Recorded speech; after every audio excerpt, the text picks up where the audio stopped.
So now that we're all secured, our truck is attached, aired up, our trailer's aired up, everything's effectively ready to go, we're gonna grab our height and make sure and confirm that we're legal height before we go. So with our height stick, again, first step is always loosening this wing nut up, bringing our arm up to 90 degrees, and that's gonna allow us to reach in to the boom and grab a correct measurement. Then we basically just take from the center,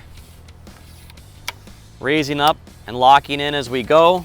So what I'm finding out, and this is a good problem to show, is that the height stick doesn't reach the boom. The boom is a little bit offset.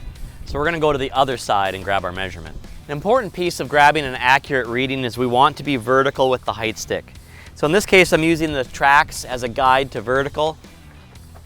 I start with the height stick higher than the freight, gently lowering it down, swinging it back and forth just a little bit until I find something or hit something, which is my highest point. So I would read this now as 12 feet, 4 inches and a little bit of change.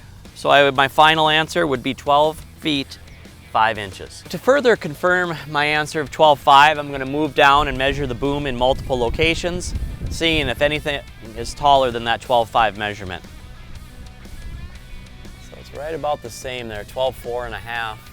Certainly on this end, it's a lot lower. So confirming at least in a couple different areas here. Yep, looks like right at 12.5. So I'm comfortable with 12.5. That's well below legal height. Another dimension that I want to confirm before travel is my overall width.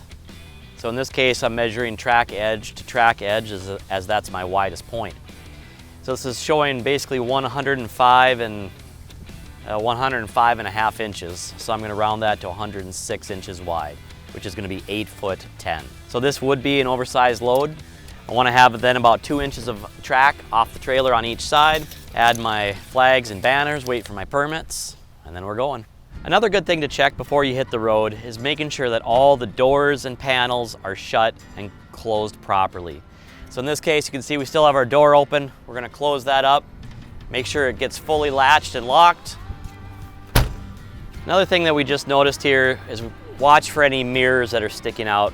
In this case, this mirror is sideways, so we're just gonna fold it so that it goes with the trailer, lessening the chance of any damage, also decreasing the width of the vehicle. If you have any additional questions, reach out to your DM or the cargo securement team.